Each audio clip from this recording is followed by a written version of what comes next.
ఛానల్కు స్వాగతం.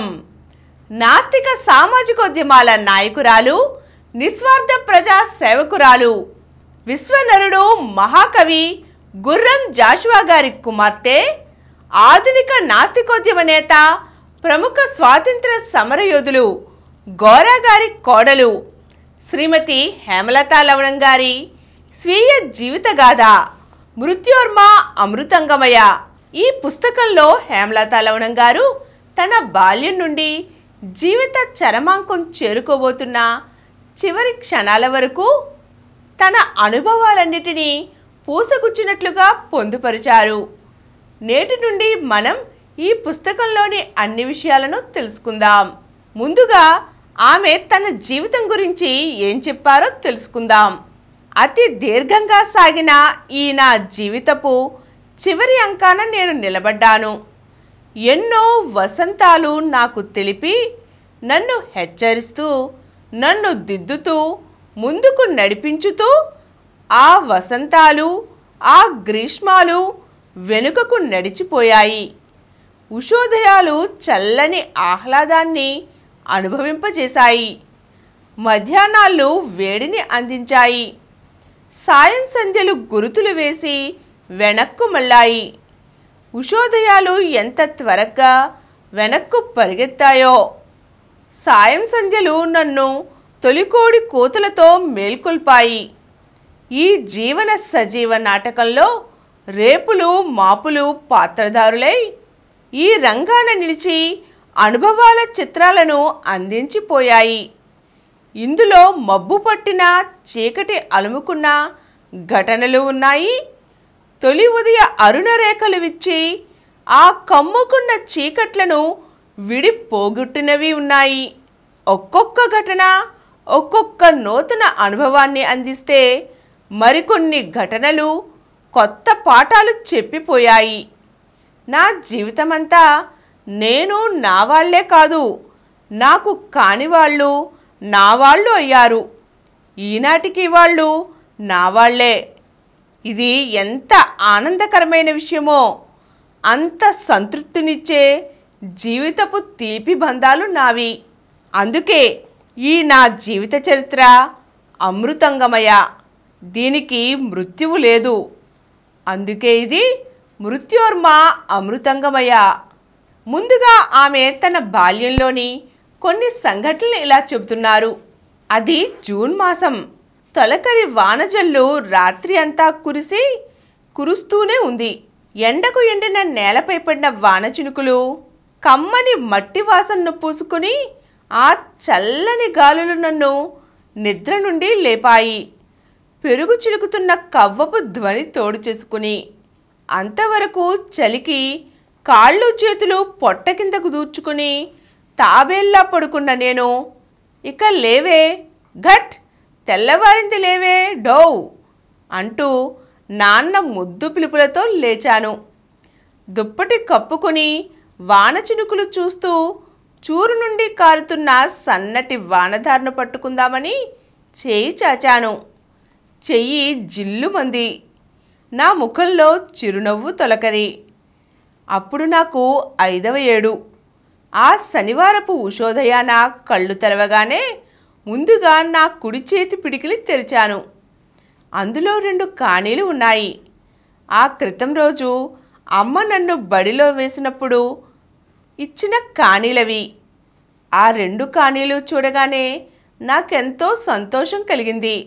ఆ చల్లటి వేళ పాలు కొనడానికి అమ్మ వెళుతూ ఉంటే ఆమె కొంగు పుచ్చుకుని నేను బయలుదేరాను.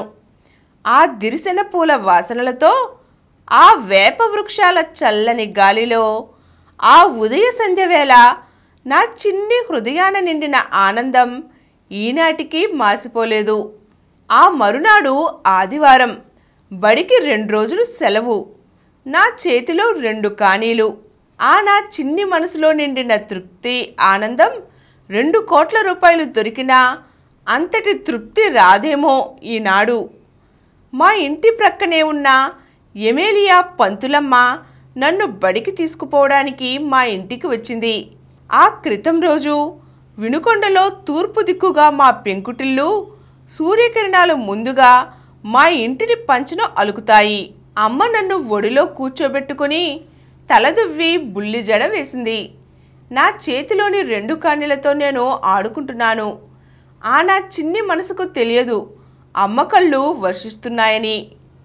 ఏమిటిది మరి అక్క, ఆ కన్నీళ్ళేమిటి? బడికి సంతోషంగా పంపాలి గాని అన్నది పంతులమ్మ.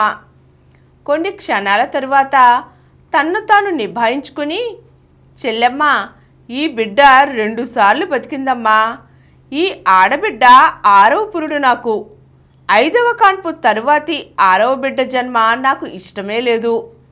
ఇది గుడ్డుగా ఉన్నప్పుడే దీన్ని చెదపడానికి ప్రయత్నం చేశాను. అయినా ఇది ఊపిరి పోసుకున్నది.